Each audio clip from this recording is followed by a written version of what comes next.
Hello peasants, welcome to my channel. No, I actually love all of you. I just wanted to say that, because I felt like it. I just like calling things peasants. I will now lose all potential subscribers I might have ever had. In today's video, I am going to be sewing a Mennonite dress inspired by history. You may be wondering what on earth inspired such a niche video. Well, the fact is, I was born into a Mennonite family, and the majority of my sisters are still Mennonite, and I make some of their dresses. And my sisters wear dresses every single day of their lives.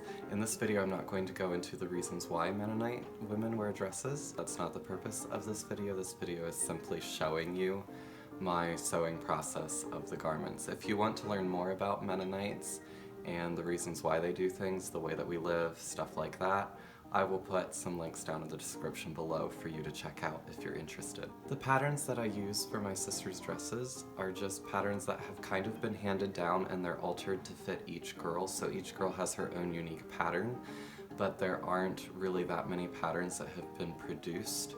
If you're interested in getting a Mennonite dress pattern for yourself, I'll have some links down below. I definitely recommend Whitmer's sewing patterns.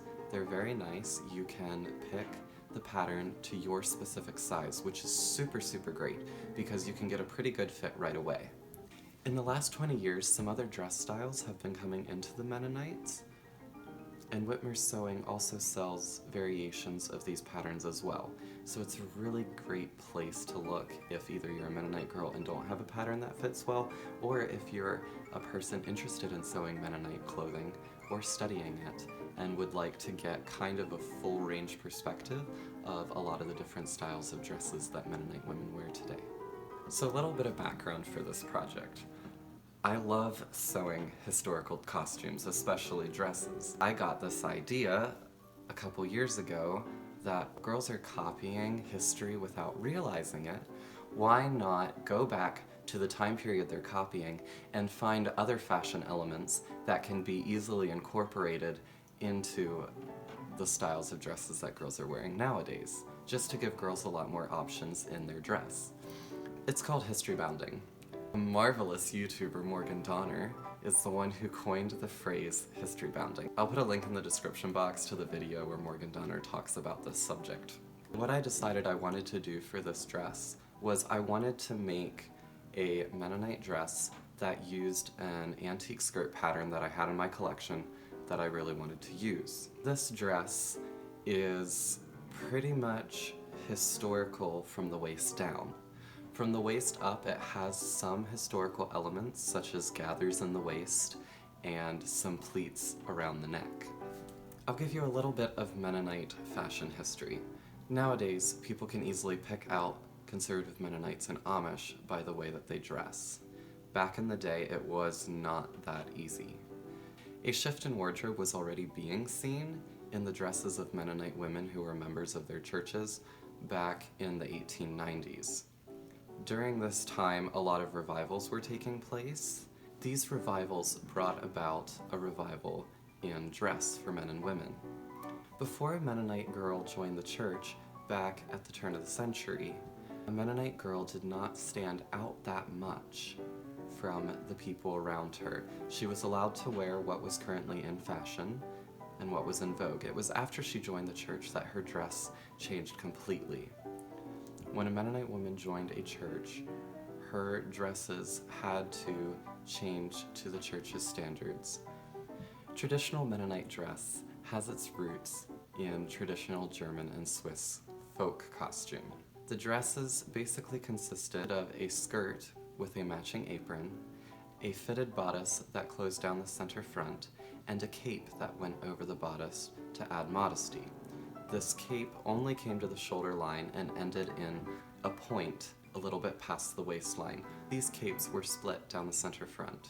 Then sleeves, either fitted or loose, to finish off the traditional Mennonite outfit. Women wore head coverings made out of organdy. Women fastened their coverings onto their heads with either straight pins and let the strings hang down in front, or they would use the strings and tie them under their chin. The entire dress that I'm making in this project was sewn on a 1910 66 red-eye Singer.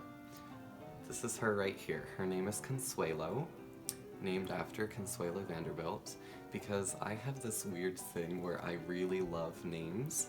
I actually have a list of about 50 names that I like that I keep on my phone, and so when I get little objects like my sewing machine, I like to name them. And since I don't have any children to name, I'm going to name inanimate objects. So without further ado, let's get started.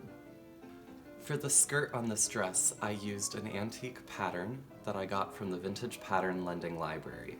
It is an early century ladies 6-score skirt with pleated insets. It's sized at a 26-inch waist. The view I did was this view, without the little side design detail above the pleated section. For the underskirt of this dress, I used a pattern from Francis Grimble's The Edwardian Modiste. Modistoire.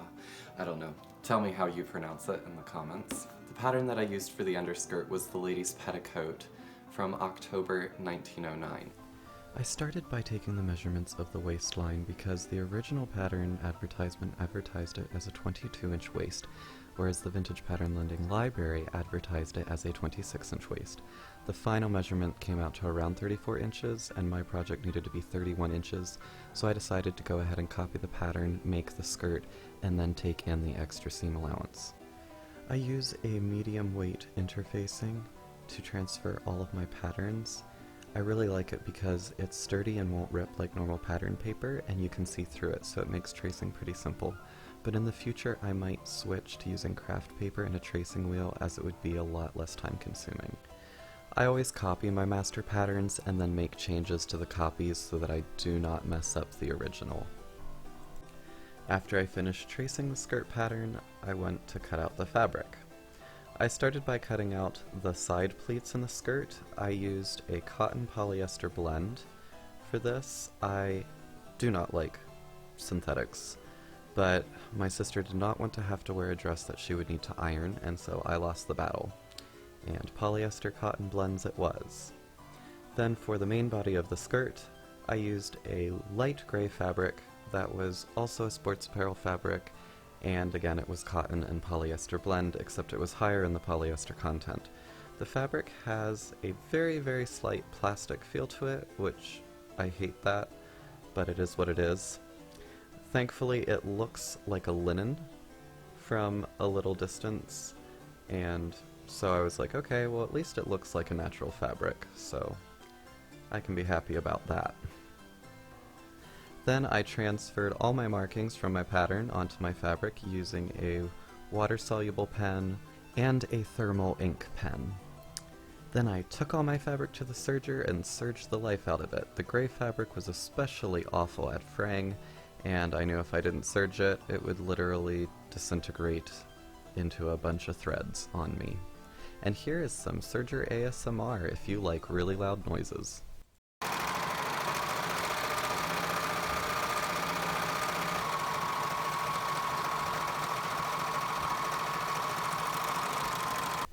After I finished with that historically inaccurate yet satisfying job, I took the red fabric that was supposed to be pleated up for the side gores to my ironing board, and I started putting in the pleats.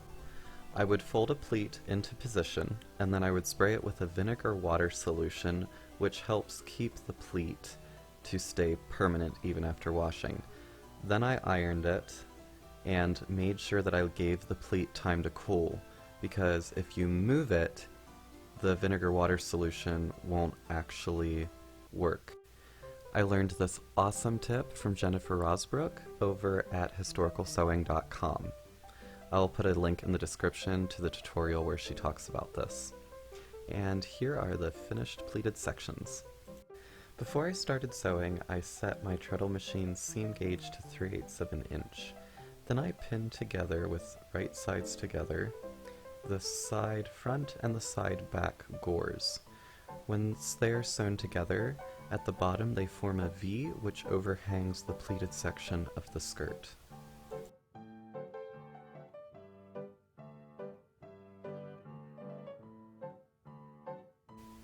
Then I took the seam to my ironing board, pressed it flat, and then pressed it open.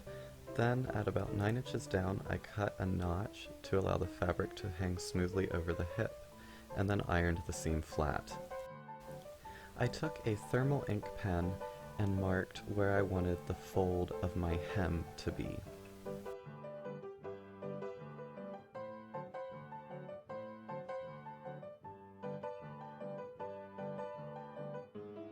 Then I took it to my machine, folded it up along the serge line, and stitched that down so that when I flipped the hem up, the raw edge would be concealed. I took it to my ironing board, folded over the edge that I had just stitched down, and then folded up the hem along the line that I had marked. I gave it a good press and cut away some of the bulk at the V point so that the skirt would hang a little bit more smoothly. I pinned it all in place, gave it a good press, and then I was ready to hand stitch the hem down.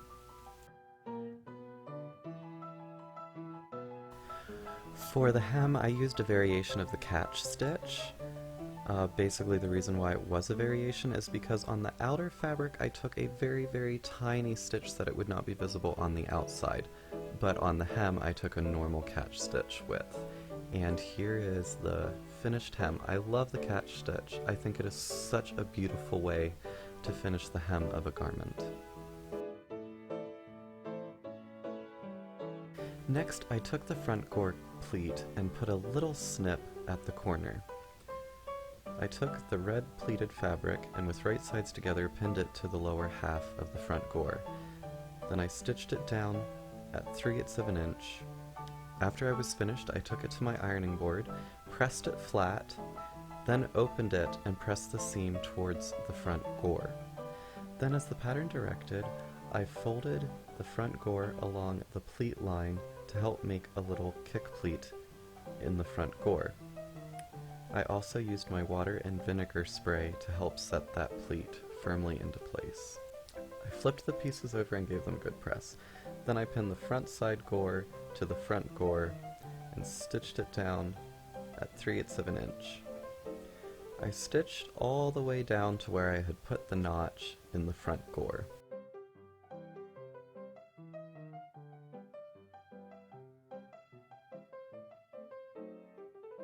I pressed my seam flat and then towards the front side gore. Then, following the pattern's directions, I folded some of the side gore fabric towards the front gore, creating a pleat from the waist down to the knee, which ended up being like a small tuck. Then I went and top stitched the entire side gore down to the pleated section. This secured all the pleats into the skirt.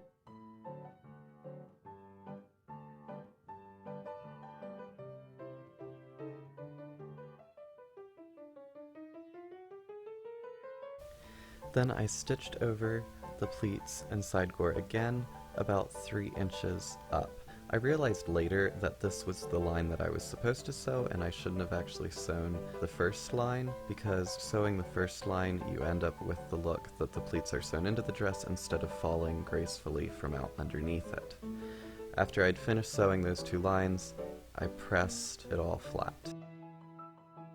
I pinned the back gore to the side back gore the entire length and stitched it down at 3/8 of an inch.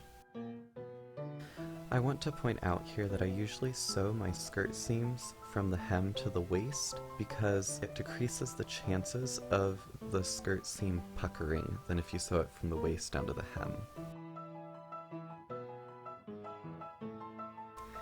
I ironed my seam flat and then pressed it towards the back gore. Then, as the pattern's directed, I lapped the back gore over the side back, pinned it down, and stitched it from the waist down to where the pleats meet the side gore. Then from the knee down to the hem, it's just a little kick pleat.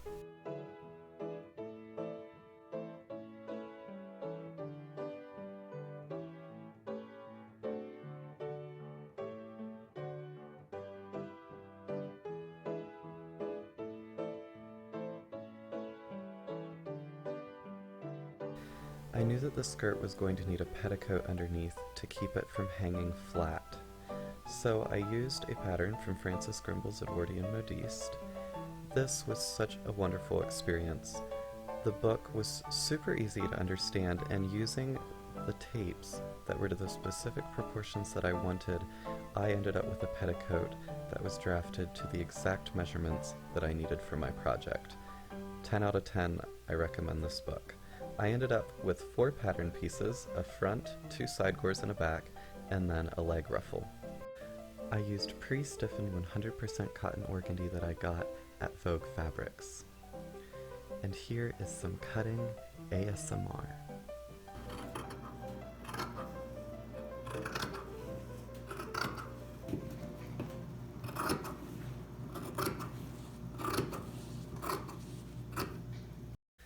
I didn't have enough fabric for my ruffle, so I cut out 2 ruffle pieces and then sliced them in half lengthwise, so I just ended up with ruffles half the height that I normally would have had.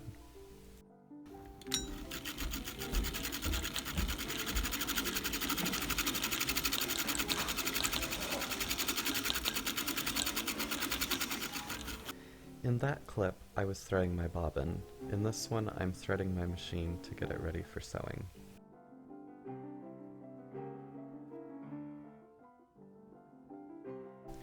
Once I did that, I inserted my bobbin.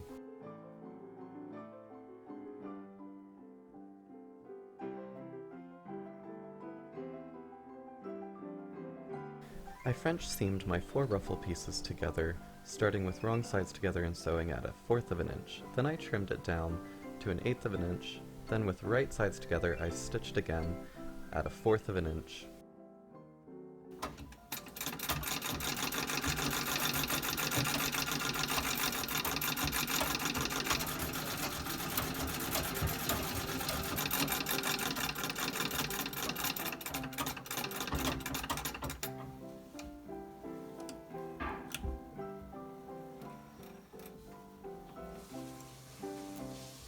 And there you have it, my friends, a lovely enclosed organdy French seam. After I had attached the ruffle in one long strip, I took my rolled hem foot and made a rolled hem all along the bottom of my ruffle. I should have done this before I seamed everything together because I couldn't actually fit my seams under the rolled hem foot, and so I had to go in and do some finicky handwork, but as you can see, my machine makes a beautiful rolled hem. For the top of my ruffle, I learned from my mistake and did a double folded 1/2-inch hem and just stitched it down. After that, I laid out my ruffle, making sure there were no twists in it, and then French seamed the last seam together. I feel like it looks like a very long roll of toilet paper. The next couple clips show me French seaming the front of the petticoat to the first side gore. I used these exact same steps then for seaming the rest of the petticoat. Once I was done with that, I ended up with a 6-gore petticoat.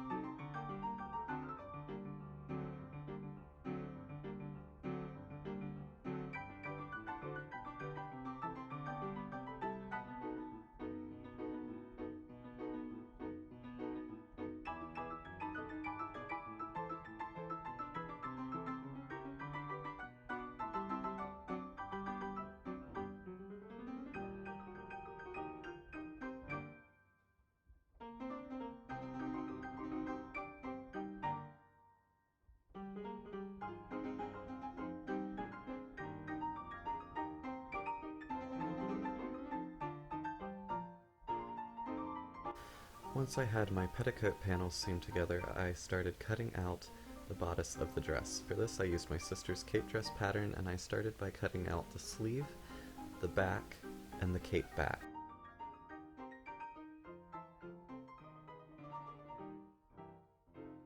On the fold, I cut out the bodice front and the cape front.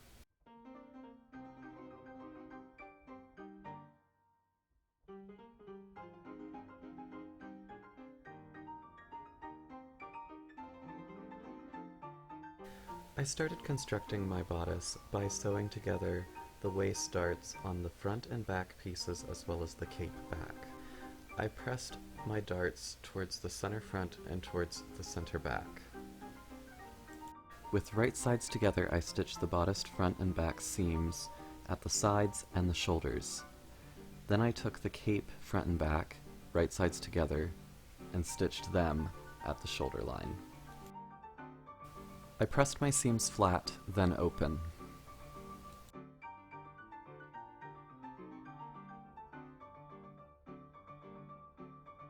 Here I am pressing the cape shoulder seams.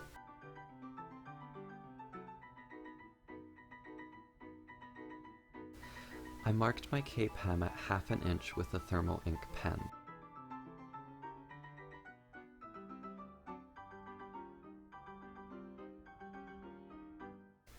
I folded along the hemline and gave it a good press.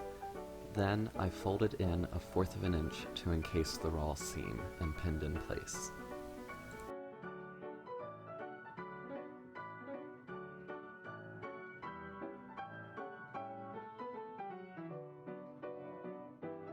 I used a slip stitch to secure the hem. I take a very tiny amount of thread from the outside of the fabric and then slide my needle into the hem's fold. I exit about 1/4 inch down the hem and take another tiny stitch of fabric and slide it back into the fold. This ensures a hem whose stitch is completely sealed from the front and the back, which is really useful for cape hems because sometimes if the cape flips out, you can see the stitching if it's not concealed. After I was done with that, I gave it a good press. Then, right side to wrong side, I pinned the cape to the bodice at the neck edges. I cut the front of the cape out with a lot of excess in the neck so that I could pleat it up into about 6 pleats.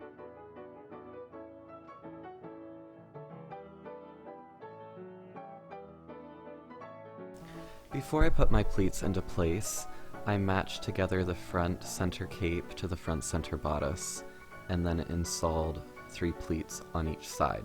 I just eyeballed my pleats into place, which I kind of regret, because they ended up being just slightly uneven, so next time I will probably measure my pleats so that I end up with practically perfect pleats. And yes, darlings, that is my version of a snooty, posh British nanny.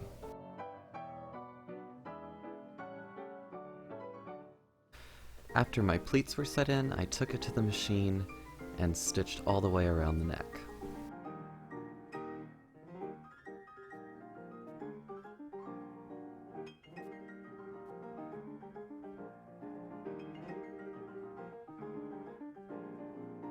Then I clipped all the way around the neck to help the seam lie flat. Then I pushed the seam towards the bodice and edge stitched it down. I did this because the bodice basically acts like a facing to the cape, and when the dress is worn, you do not want the bodice part of the neck to flip out and show.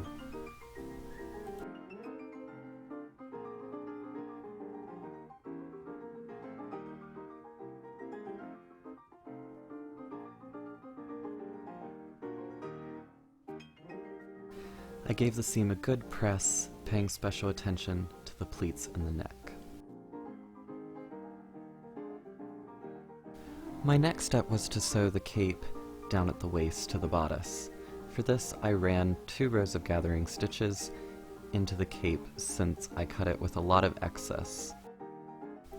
Then I pinned the cape at the waist over top of the bodice and pulled up my gathering stitches.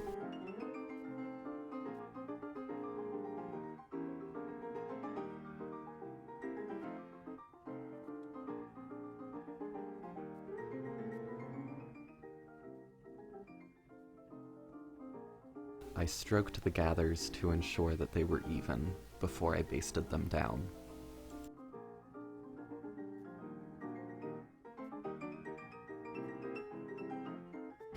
Then I basted my back cape to my back bodice piece, down the back seam, and across the waist.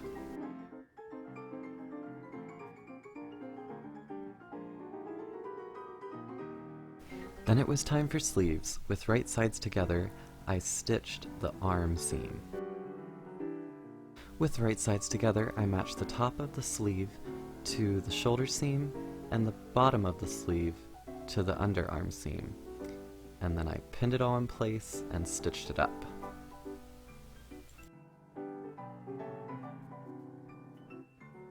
So, I just set this entire sleeve in upside down. So, there's the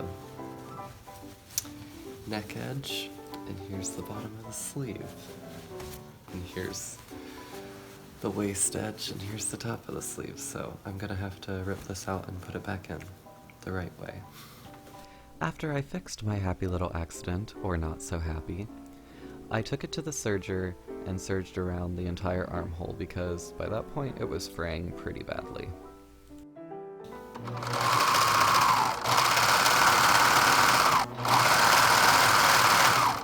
As your ears recover from that heathen noise, you can watch as I iron my armhole sleeve. For this, I pressed the seam towards the bodice. I marked up 1/2 inch for my sleeve hem with a thermal pen.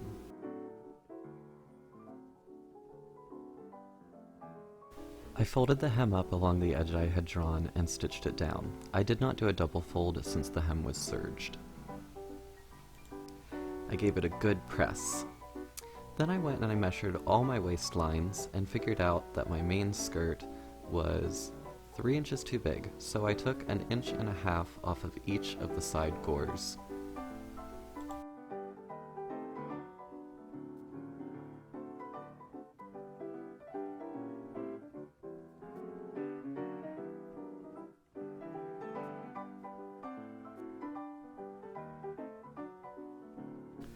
After taking in the waist, I lined up the petticoat and the skirt with right sides together to the bodice and stitched that thick seam down.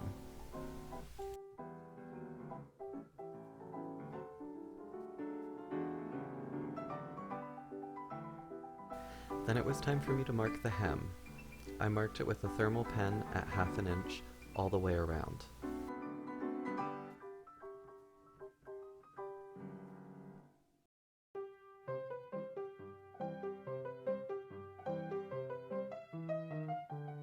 I ironed up the hem along that 1/2 inch line and pinned it down.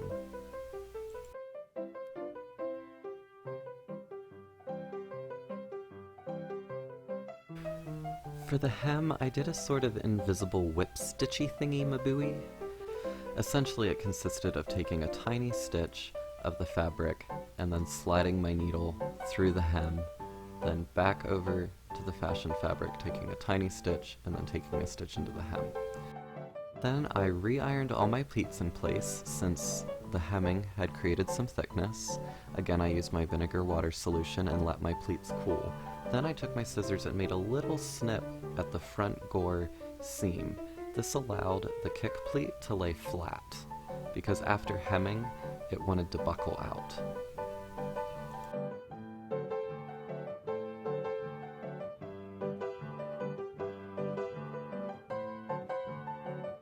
Once I was finished with the skirt, I moved on to hemming the petticoat. I used 1/2 inch seam allowance here, and I folded the hem under twice since it was not serged.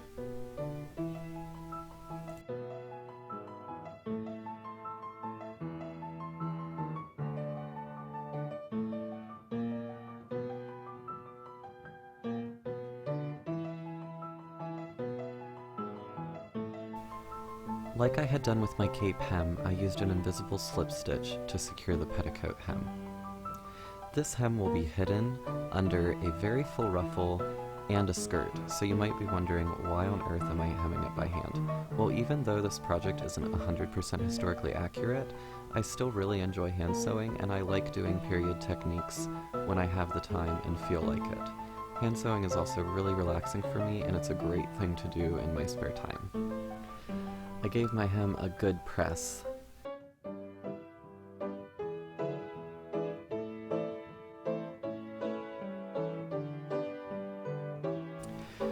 I then measured up the petticoat the width of the ruffle and marked my stitch line. After that, I divided my petticoat up into 8 equal sections. At this point, I had already pinned my flounce up into 8 equal sections as well. Once I had everything pinned, then I took my flounce to my petticoat and laid it over top and matched my pins.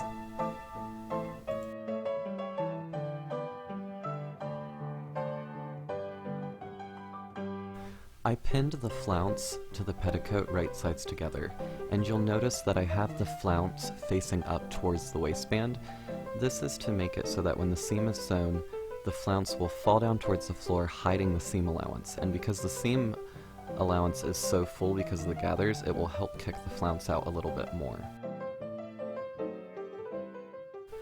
Once pinned, I gathered the flounce down. Here I am gathering 1/2 of one of the 4 flounces. This was an extremely full flounce.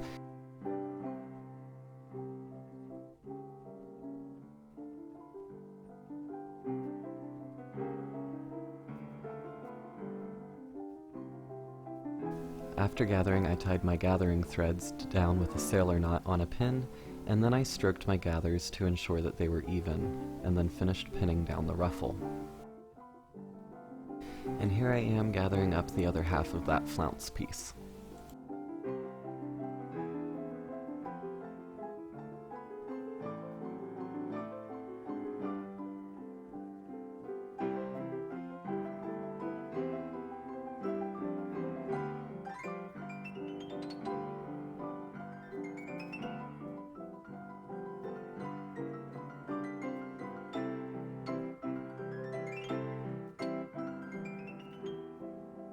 I took it to my machine and stitched it down.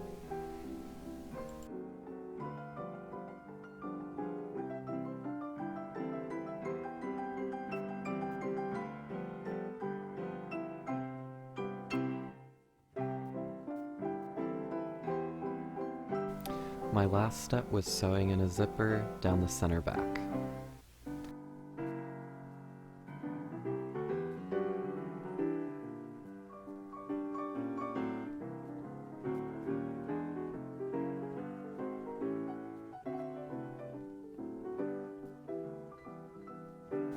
I am extremely pleased with how this project turned out. I was a little bit nervous going into it as I have had varied success with using antique patterns before, but this pattern proved to be really easy to sew, and I just enjoyed most of it. Things that I would do differently next time would be to make sure that I have enough fabric for my petticoat. Overall, I give the skirt pattern a 10 out of 10. I would definitely recommend you buy that if you're looking into sewing some Edwardian costumes, and I definitely give a 10 out of 10 to the Frances Grimble book for my petticoat pattern. Please feel free to ask any questions you might have. I will try to answer them as quickly as I can. And please comment on what ideas you would like to see in the future on this channel. If you'd like to see more sewing videos like this in the future, please comment and subscribe.